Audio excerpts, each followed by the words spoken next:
So did anybody in your office do something funny for April Fool's Day? According to the 1039 The Maverick Instagram page, somebody posted a note on the radio station copier that said, now voice activated, and everybody took the bait, hook, line, and sinker for a good 2 hours. It wasn't until almost noon they figured it out, but the note said, you now have to say, copy. So they kept hearing people say, copy, copy.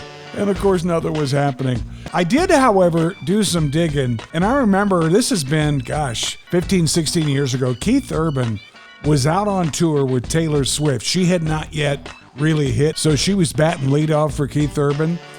And Taylor and her band surprised him, the headliner, by dressing up like members of Kiss.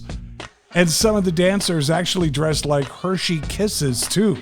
That was like 2009. And then a year later, this has been 15 years ago, Trace Adkins was out on tour, classic country tour with Martina McBride. And at that point, Honky Tonk Badonkadonk was red hot for Trace.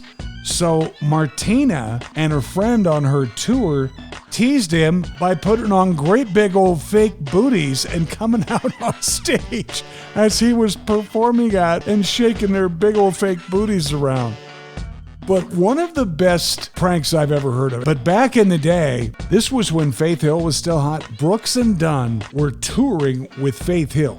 So Brooks and Dunn, they once left a headless electric eel in Faith's tour bus bed, believe it or not. She freaked, but she didn't let them know that she was really freaked by it. So she got even. So as they cross into Canada, Faith somehow sets up a phony sting operation with U.S. Border Patrol agents. And they strip searched Kix Brooks. And Kix famously joked, don't put that rubber glove on unless you're going to use it. And they did.